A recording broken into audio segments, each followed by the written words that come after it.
Business प्लसमा अब पालो भएको छ बिजनेस टकको। बिजनेस टकमा आज हामीसँग हुनुहुन्छ निर्माण व्यवसायी दीपक गौतम, साथमा सहकर्मी मोहन ओझा।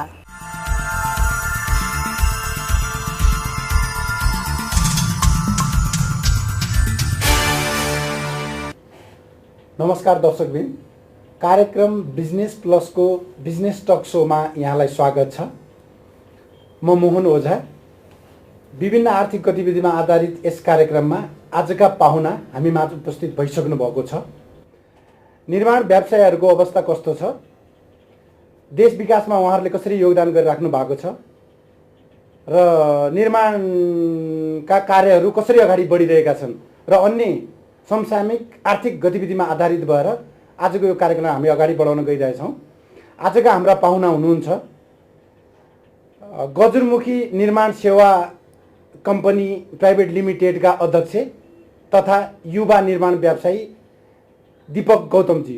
दीपकजी, यहाँलाई कार्यक्रममा स्वागत छ। नमस्कार। नमस्ते। के छ निर्माण व्यवसायहरूको आजको मितिमा के अवस्था छ, कसरी अगाडि बढिराख्नु भएको छ? निर्माण व्यवसायी भनेर तपाईँले परिचय दिएको अवस्थामा र जुन पहिलो प्रश्न नै यति गहन प्रश्न सोध्नुभयो तपाईँले, के छ त निर्माण व्यवसायको अवस्था भन्दा मसँग एक शब्दको उत्तर छ, नराम्रो छ। नेपालमा निर्माण व्यवसायको अवस्था अत्यन्तै नाजुक छ। हजुर। र अत्यन्तै दयनीय छ। राज्यको नीति, तपाईँको द्वन्द्वको अवस्था, यी विभिन्न कारणले गर्दा विकास निर्माण कामहरू ठप्प भएर अहिले त्यसको अवस्था के छ र कसरी अगाडि बढिरहेको छ भने हामी यति धेरै पीडित बनायो यो युद्धकालीन अवस्थाले हाम्रो व्यवसायलाई कि आजको दिनमा नेपालका निर्माण व्यवसायहरू 17,000 18,000 भनिन्छ। तैपनि अब अलिक ठुलो भोल्युममा बिजनेस गर्ने कम्पनीहरू 150 200 होलान् होइन। कसैको पनि अवस्था राम्रो छैन, किनभने राज्यले कहिल्यै पनि हाम्रा व्यवसायीहरूलाई प्रोटेक्ट गर्ने टाइपको कानुन हामीले भन्दै हामीले सुझाव दिँदै पनि कहिले पनि गरेन। एकतर्फी रूपमा निर्माण व्यवसायलाई पिल्ने टाइपको नीतिहरू मात्रै बनाए जसले पनि।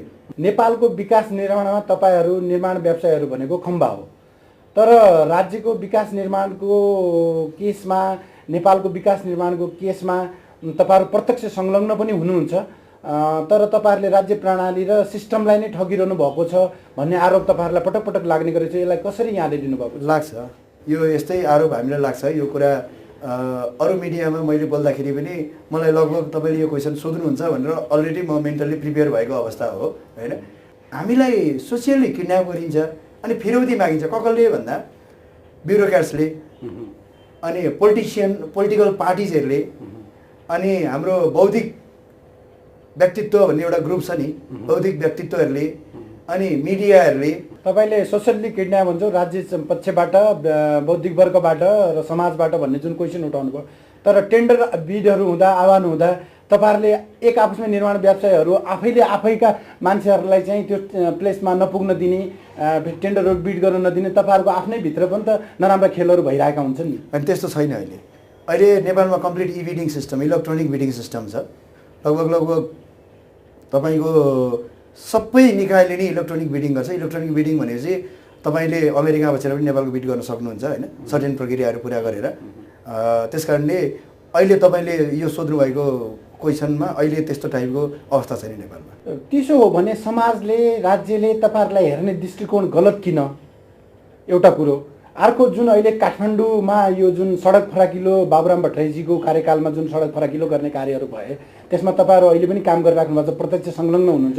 यी कामहरूका ढिलासिटी कारणले आम जनसमुदायको, आम मान्छेहरू, उपभोक्ताहरूको तपाईँको स्वास्थ्यमा प्रतिकूल असर परेर टाइमली काम नभइदिएर धुवा धुलोले गर्दा मान्छेहरू बिरामी भएर हस्पिटलाइज भइरहेछन्। त्यो किसिमको अवस्थामा यहाँहरूले कसरी हेरिराख्नु भएको छ? किन कामको ढिलासुस्ती भयो? ठिक कुरा हो। नेपालको भूगोल हेर्न जरुरी छ। सबभन्दा पहिला नेपालमा तपाईँको लगभग यो सालको कुरा गर्ने हो भने, यो गत सालको लगभग तपाईँको चैत वैशाखदेखि पानी परेको छ। चैत वैशाखदेखि परेको पानी तपाईँको असोजसम्म पानी परेको छ नेपालमा। र अहिले जुन सडक फराकिलो बनाउने काम भइरहेछ, यो भनेको अस्फाल्ट कङ्क्रिट प्रविधिबाट गरिने कार्य हो। यो पिचको पनि विभिन्न प्रकार हुन्छन्, त्योमध्ये अस्फाल्ट कङ्क्रिट भनेको सम्भवतः यो नेपालमा प्लस वर्ल्डमै हाइटेक टेक्नोलोजी हो अस्फाल्ट कङ्क्रिट। चैत वैशाखदेखि पानी परेको छ नेपालमा, असोजसम्म पानी परेको छ। यो हामी सबैलाई राम्रोसँग थाहा भएको कुरा हो। असोजमै मेरो विचारमा दसैँ असोजमै थियो। जुन हाम्रो अब राष्ट्रिय पर्व भनिन्छ, त्यसको लगत्तै तिहार, त्यसको लगत्तै छठ, त्यसको लगत्तै ईद, त्यसको लगत्तै संविधान सभाको चुनाव, होइन सिरिज अफ डिस्टर्बेन्स चाहिँ छ यो साल। यो हामी सबैले मनन गर्नुपर्छ। हामी निर्माण व्यवसायलाई मात्रै गाली नगरौँ, किन कसरी काम गर्ने, यही देशको नागरिक हो, काम गर्ने पनि, चाड बनाउने पनि यही देशको नागरिक हो, भोट हाल्ने पनि यही देशको नागरिक हो। एकातिर असोज पछाडिको अवस्थामा भने असोजसम्म त पानी परिरहेछ, बिट्युनेस भएको त हुन्न। जे काम गर्न सक्छ फुटपाथहरू त गरिरहेछ त निर्माण व्यवसायले। यहीँनिर म तपाईँलाई एउटा कुरा जोडिहाल्छु। हिजो मात्रै पत्र पत्रिकामा के आएको थियो भने मेलान्चीको पानी आउने भयो 1 वर्षभित्र। तपाईँहरूले 23 किलोमिटर सडक अहिले जुन नयाँ पिच गरेको छ फेरि भत्काउनु पर्ने अवस्था आइसक्यो। एसियन डेभलपमेन्ट ब्याङ्कको फन्डमा बन्दैछ अरे, फेरि भत्काउनु पर्ने कन्डिसन भयो भने चाहिँ त यो त राज्यको त सबै यो त लगानी त सबै कसको गल्ती कसको भन्नुहोस् न। यो दोष पनि गरेर त राज्यलाई नै जाँदैन। उसले एटलिस्ट होइन यसलाई के गर्नु पर्थ्यो भन्दाखेरि हामीले सुझाव पनि दिए हो, यसलाई ट्रङ्की बेसमा लानु पर्थ्यो कि यो सडक विस्तार गर्ने, पोल सार्ने, ढल मिलाउने, टेलिकमको केबल बिछ्याउने, यो सबै जस्तो नेपाल टेलिकम एउटा चाहिँ नाफामूलक संस्था हो के अरे, ऊबाट सर्टेन पैसा लिने त्यो बापत सडक विभागले लिने। किनभने सडक विभागले चाहिँ एउटा भन्छ नि ब्याङ्कको कन्स्टिट्युसनल लोनमा चाहिँ लिड गर्ने ब्याङ्क भने जस्तो यो उसलाई सडक विभागले लिड गर्ने, राज्यले सडक विभागभन्दा माथिको राज्यले चाहिँ त्यो टाइपको निर्देशन दिने कि तिमी के गर भने पछाडि टेलिकमसँग कम्युनिकेट गर, विद्युत प्राधिकरणसँग पनि गर, अनि त्यस पछाडि ढल र खानेपानी त एउटै हो क्या अरे, ढलसँग पनि गर, जति पनि यो रिलेटेड छन् सडकसँग प्याकेज गर।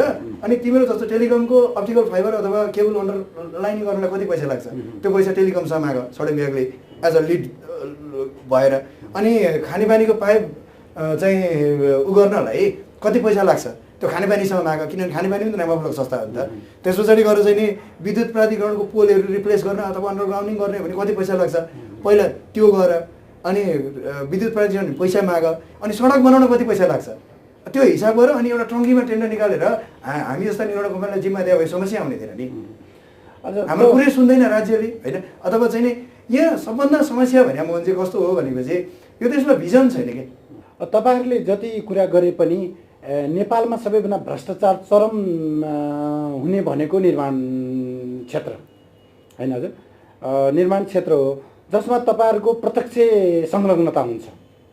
र हामीले सुनेका छौँ तपाईँको यो टेन्डर लिँदाखेरि अब माथिल्लो लेभलमा ठुला टेन्डरहरूमा मिलाउने कुरा त आफ्नो ठाउँमा छँदैछ, त्यो त यहाँहरू लाग्नु नै हुन्छ।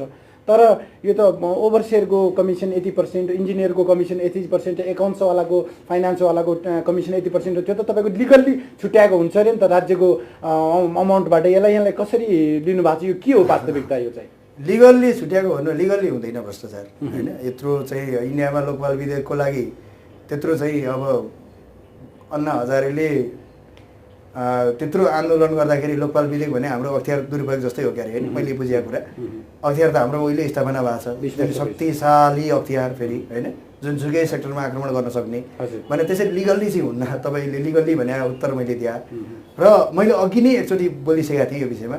हामी किडन्याप हुन्छौँ सोसियल्ली, ब्युरोक्राट्सबाट, समाजबाट, बौद्धिक क्षेत्रबाट, मिडियाबाट। मसँग त्यही हो यसको उत्तर। विकास निर्माणको क्षेत्रमा अहिले मुलुकको अवस्था, पछिल्लो अवस्था के छ भनिदिनुहोस् न। हेर्नुहोस् यो कस्तो छ भनेपछि यो देशमा गर्ने धेरै छ, कुनै कन्स्ट्रक्सन नै हो फेरि गर्नुपर्ने, किनभने हामी अहिले विकासको चरणमा छौँ यो मुलुक होइन। के छ भने नेपालको जुन यो 400 अरबको बजेट छ नि, 4 खर्ब 3 अर्ब 3.5 4 खर्ब कतिको बजेट। तपाईँलाई म एउटा इक्जाम्पल दिउँ। अहिले भर्खरै तपाईँले पत्रिकामा पनि हेर्नु होला, निजगढबाट काठमाडौँ आउने फास्ट ट्र्याक बनाउनलाई वर्ल्ड ब्याङ्कले इन्ट्रेस्ट देखाएको छ र जसको लागत 1 खर्बको हालतमा आरआरीमा छ भन्ने कुरा छ होइन। भने मतलब 80 किलोमिटर बाटो बनाउनलाई तपाईँको 1 खर्ब लाग्छ। हाम्रो देशको होल बजेट कति 4 खर्ब होइन। भने पछाडि यो भोल्युमको इन्भेस्टमेन्टले देश बन्न सम्भव छैन। भोल्युम कहाँ पुग्नुपर्छ भन्दा 1000 अरबभन्दा माथि जानुपर्छ देशको बजेट। अनि 1000 अरबभन्दा माथि गए पछाडि तपाईँको 700-800 अरब चाहिँ कन्स्ट्रक्सन सेक्टरमा इन्भेस्ट हुनुपर्छ। यो यो यो नभइकन तपाईँको त्यो सम्भावना छैन। तर त्यो सम्भावना पनि छ फेरि।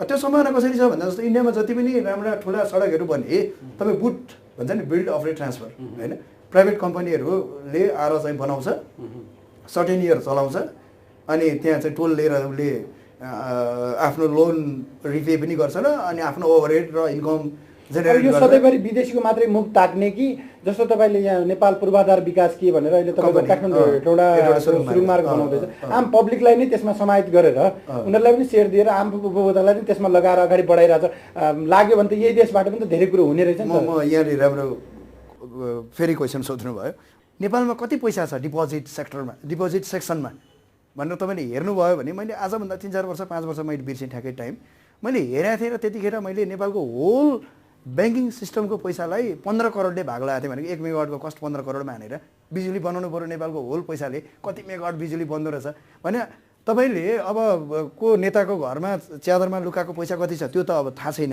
होइन तर तपाईँले राज्यको पैसा भनेर मान्ने भने त ब्याङ्किङ सिस्टमको पैसा त आधिकारिक पैसा हो नि त राज्यको पैसा जनताको पैसा पनि त्यही हो व्यापारीको पैसा पनि त्यही हो होल ब्याङ्किङ सिस्टमको पैसा चाहिँ लाई 15 करोडले भाग गर्दा मैले हेरेको थिएँ 1700 कि 1800 मेगावाट बिजुली बन्दो रहेछ कि मैले तपाईँलाई भन्न खोजेँ तपाईँले जुन हेडोडा काठमाडौँ सुरु मार्गमा सबैजना मिलेर हो एउटा बाटो त बन्ला सबै मिलेर देशभरिको मान्छे मिलेर त्यो प्रोजेक्टको लागत भने नि 35 अरबको हाराहारी हो निजगढ काठमाडौँ त बन्ला अर्को 2टा बन्ला तर त्यति मात्रै बनाएर पुगेर नेपाल बनेर भने तपाईँको खोइ ट्रेन यहाँ अहिले जस्तो भर्खरै कन्सेप्ट आएछ हुन त म आफू गौरवान्वित पनि ठान्छु कि नेपालमा पहिलोचोटि म यो टेलिभिजन मार्फत चाहिँ म तपाईँलाई जानकारी पनि अथवा आम दर्शकहरूलाई जानकारी पनि दिन चाहन्छु नेपालमा पहिलोचोटि चाहिँ इस्ट वेस्ट इलेक्ट्रिफाइड ट्रेनको चाहिँ एउटा फाउन्डेसन सुरु भयो र त्यो निर्माण गर्ने जिम्मेवारी पनि एउटा इतिहासले हाम्रो कम्पनीलाई दिएको छ म यो आफू यसलाई चाहिँ अलिकति गौरवान्वित ठान्छु यो कुरालाई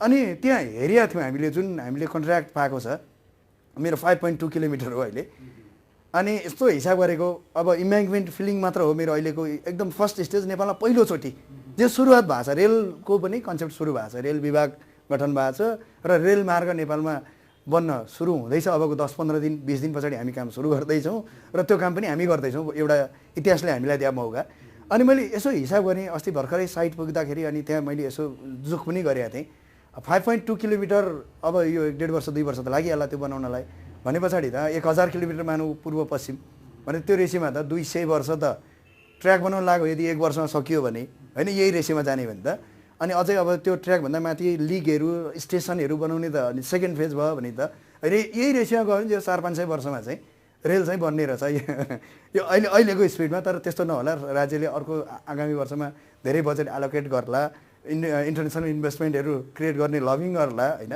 त्यो गर्ला तपाईँहरूको यो छाता सङ्गठन निर्माण व्यवसायी महासङ्घको अगुवाईमा एकचोटि आन्दोलन भएको हामीलाई थाहा छ त्यसमा तपाईँले कति 46 बुझ्यो कति मागहरू पनि प्रस्तुत गर्नुभएको थियो के भयो त्यो मागहरूका सम्बन्धमा पुरा भयो भएन राज्य पक्षबाट के छ मागै छन् अब राज्य पक्षै छ हेर्नुहोस् अब जतिखेर पनि मैले राज्यलाई गाली गर्दा र यो टेलिभिजन हेरिरहनुभएका प्रशासनिक क्षेत्रका ठुला मान्छेहरू अब मसँग रिसाउनु होला व्यक्तिगत हिसाबले तर राज्यले हामीलाई कहिल्यै सहयोग गरेको छैन सधैँ असहयोग गरेको छ निर्माण व्यवसायीलाई तपाईँ कन्ट्र्याक्ट डकुमेन्ट हेर्न सक्नुहुन्छ निर्माण व्यवसायीको हैसियत कन्ट्र्याक्ट डकुमेन्टमा यहाँ हुन्छ भने राज्य यहाँ हुन्छ कि हामीले जहिले पनि चाकडी गर्नुपर्छ जहिले पनि अपहरित हुनुपर्छ हामी यो स्टेजमा बसेर गरौँ न कन्ट्र्याक्ट साइन गर्दाखेरि त एकापट्टि मैले साइन गरेँ हुन्छ अर्कोपट्टि राज्य सेक्टरको एउटा ठुलो हाकिमले गरे होला त्यो सही गर्ने ठाउँमा चाहिँ बराबरी हुन्छ तर भित्रको बुदामा तपाईँ जानुभयो भने मेरो पोजिसन यहाँ राज्यको पोजिसन यहाँ हुन्छ ठुला प्रोजेक्टहरूमा त विदेशीहरू कम्पनीहरू ल्याउनै पर्ने अवस्था छ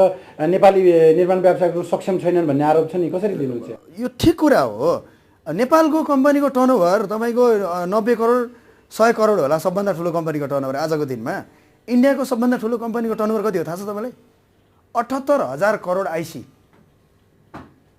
इन्डियाको सबभन्दा ठुलो कन्स्ट्रक्सन कम्पनीको इयरली टर्नओभर 78,000 करोड आइसी हो हाम्रो नेपालको सबभन्दा ठुलो कन्स्ट्रक्सन कम्पनीको टर्नओभर 1 अरब हो यही तुलना गर्नु न अब जस्तो एडिबी फन्डेड प्रोजेक्टहरू त के हुन्छ भने एडिबी मेम्बर कन्ट्रीको बिडरहरूले बिड गर्न पाउँछ जस्तो अहिले भर्खरैको कुरा गर्ने नेपालमा एउटा धेरै ठुलो ठेका खोलेको छ अहिले तत्कालै भैरव एयरपोर्टको ठेका लगभग 800-900 करोडको ठेका खोलेको छ त्यो ठेका नेपाली कुनै कम्पनीको नि जोइन्ट भेन्चर गर्न पनि पुग्दैन गौतमजी एकचोटि यो गुणस्तरतिर जाउँ न यो तपाईँहरूले जहिले पनि काम गर्दा धारा टार्ने हिसाबले काम गरिन्छ भन्ने आरोप छ र गुणस्तरीय चिज हुँदैन र कुनै प्रोजेक्टका लागि 100 रुपियाँ इन्डिकेट गरियो भने तपाईँको कोर काममा त्यो 50% पैसा पनि त्यसमा इन्भेस्ट हुँदैन, बाँकी सबै कमिसनको खेल र यो गुणस्तरहीनतामा बढी जान्छ भन्ने कुराहरू आरोप छन्। यसलाई एकचोटि दर्शाइदिनुहोस् न हाम्रो आम दर्शकवृन्दलाई। यस्तो छ, अब गुणस्तरहीन काम भएको छैन त्यो त सही कुरा नै हो होइन, किनभने गुणस्तर जुन स्पेसिफिकेसन छ हाम्रो, म यो विषयमा पनि पटक पटक म तर्क गरिरहेको हुन्छु। जुन स्पेसिफिकेसन छ त्यो स्पेसिफिकेसन चाहिँ वर्ल्ड क्लासको स्पेसिफिकेसन छ क्या, तर जुन रेटहरू छ नि हामीलाई एलोकेट गरेको रेट, हुन त यही रेटमा नि कन्ट्राक्टरहरूले लोबिड गरेर अझै कम हालेको छ, तपाईँले किन हाल्नुभयो भन्नुहुन्छ होला। मैले सबैजनाको एउटा इन्डिभिजुअल उत्तर त कसरी दिन सकौँ होइन, तर जुन स्पेसिफिकेसन भन्छ, स्पेक भन्छ, हाम्रो कन्स्ट्रक्सनको क्वालिटी के हुने भन्ने स्पेसिफिकेसन चाहिँ वर्ल्ड क्लासको छ। र जुन रेट छ नि हाम्रो, त्यो रेट भने चाहिँ हाम्रो चाहिँ लोकल टाइपको छ क्या रेट होइन, कि त स्पेसिफिकेसन घटाउनु पऱ्यो अर रेट अफ गर्नु पऱ्यो कि एटलिस्ट त्यो पनि एउटा चाहिँ एउटा ब्रेक इभन पोइन्टमा आउनु पऱ्यो कि। या स्पेसिफिकेसनमा सेम पोजिसनमा राखेर रेट निकाल। तपाईँलाई इक्जाम्पल दिन्छु म, जस्तो तिनकुने जापानिजले सडक बनायो नि, त्यहाँ जुन रेटमा जापानिजले काम गर्यो त्यो रेट भनेको त हाम्रो सरकारी नर्म्स भन्छ नि, यो सरकारी रेट भन्दा त 5 times 6 times बढी रेट छ त्यो रेट। क्वालिटी भने त अन्ततको त इन्भेस्टमेन्टबाट आउने होइन र। यस क्षेत्रमा कसरी आउनुभयो तपाईँ? यो मेरो पुर्ख्यौली पेसा हो, मेरो बुवाले स्थापना गर्नुभएको कम्पनी हो यो कम्पनी। हजुर। अब मलाई सानोदेखि नै म जब क्याम्पस आइकम पढ्दादेखि नै म बुवाको साइडतिर जाने, मलाई यो चाहिँ मनपर्ने सेक्टर, अलिक च्यालेन्जिङ टाइपको पनि मलाई फिल हुन्थ्यो त्यतिखेरैदेखि। र आफ्टर ग्रेजुएसन म कम्प्लिट यो फिल्डमा आएँ। पढ्न भन्दा अब निर्माण व्यवसाय नै हुँ भन्ने हिसाब किताबले म कम्प्लिटली यो फिल्डमा आएँ। तपाईँको कम्पनीको आजको मितिमा क्षमता र तपाईँ यो व्यवसायमा आइसकेपछि तपाईँले सम्झन योग्य एउटा रहर लाग्दो काम के गर्नु भएको छ भनिदिनुहोस् न। क्षमता त नेपालका कन्स्ट्रक्सन कम्पनीहरू कसैसँग पनि आम जनताले अथवा आम व्यक्तिले एक्सपेक्ट गरे अनुसारको छैन भनेपछि त म पनि त्यही नेपालकै निर्माण व्यवसायभित्र भएँ। म त्यस्तो स्पेसिफिक गर्न सक्ने, किन राज्यको नियमको कारणले है। फेरि अर्को सम्झना योग्य भन्नुभयो, त्यो चाहिँ छ मेरो एउटा मलाई आफूलाई कहिलेकाहीँ सम्झिँदा गौरव लाग्ने कुरा। हामीले हिले भोजपुर सडकमा त्यतिखेर ऱ्याप भन्थ्यो, रुरल एक्सेस प्रोग्राम भन्ने प्रोजेक्टमा चाहिँ हामीले हिले भोजपुर सडक खण्डको एउटा जिम्मेवारी पाएको थियौँ। त्यहाँ हामीले धेरै काम पनि गऱ्यौँ।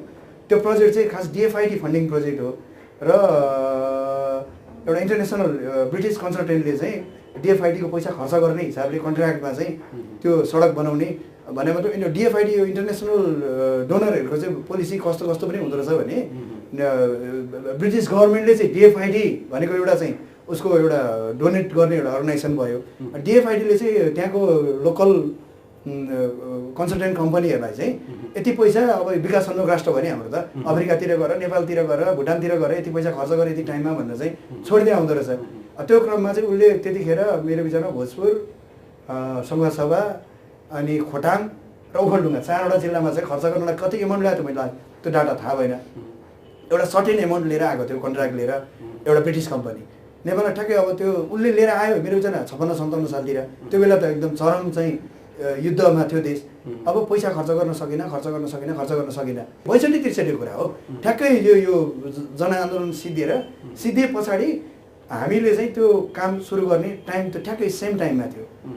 त्यस पछाडि के भयो भन्नुहुन्छ भने हामीले चाहिँ त्यो काम एउटा भनौँ न, हामीले मलाई अहिले सम्झिँदा पनि आनन्द लाग्छ कि हामीले एउटा मेसिन जस्तो भएर हामीले काम गऱ्यौँ त्यो काम, जसले गर्दाखेरि ऱ्याप भन्ने प्रोजेक्ट जो DFID फन्डिङ प्रोजेक्ट छ, ऱ्यापले चाहिँ सबभन्दा ठुलो चेक मेरो विचारमा 2.25 करोडको चेक हाम्रो कम्पनीलाई काट्यो भने खर्च गर्न पायो। They are happy. रोजर भन्ने प्रोग्राम म्यानेजर थियो, मलाई याद छ उसको नाम, बुढो मान्छे, अनि उसले चाहिँ मसँग बहुत खुसी भएको थियो। दर्शकबिन, हामी कार्यक्रमको अन्ततिर आइसकेका छौँ। अन्तमा एउटा युवा निर्माण व्यवसायीको हिसाबले तपाईँका आगामी योजनाहरू के छन्? छोटकरीमा हामीलाई बताइदिनुहोस् न। मेरो आगामी योजना भन्दा पनि देश कन्स्ट्रक्सनमा जानको लागि इन्टरनेसनल इन्भेस्टमेन्ट आवश्यक छ। राज्यले त्यो तर्फ सोचोस्। मैले अघि नै भनिसकेँ, यो 300-400 अरबको बजेटले कुनै त्यस्तो देखिने खालको काम हुन सक्दैन। अब कति दिन नेपाली जनता पोलिटिकल्ली युज भएर बस्ने, अब विकास निर्माणको चरणमा जाने हो भने देशमा शान्ति हुनु पऱ्यो। शान्ति भए पछाडि इन्टरनेसनल ठुल्ठुला इन्भेस्टरहरूलाई एनआरएनहरू के भन्नेहरू पनि आउँछ कति कति भन्छ नि होइन। अब उपेन्द्र महतो शेष घले यत्रो इन्भेस्टरहरू पनि छन्, उनीहरू पनि इन्ट्रेस्टेड छन् हाइड्रो प्लस यो ओभरअल कन्स्ट्रक्सनमा इन्भेस्ट गर्नलाई। त्यस्ता कम्पनीहरू शान्ति नभइकन आउँदैनन्। इन्डियाकै पनि धेरै कम्पनीहरू नेपालमा इन्भेस्ट गर्न इन्ट्रेस्टेड छन्। इन्टरनेसनल इन्भेस्टमेन्ट ल्याएर कन्स्ट्रक्सन गर्न चाहिँ राज्यले लबिङ गर्नु पर्यो। अब राजनीति छोडौँ, अब विकास निर्माणतिर लागौँ भन्ने मेरो। हस्त दर्शकबिन, आजको कार्यक्रमलाई यति नै। बिजनेस प्लसको यो टक सो कार्यक्रमबाट हामी सम्पूर्ण टिम बिदा चाहन्छौँ। नमस्कार।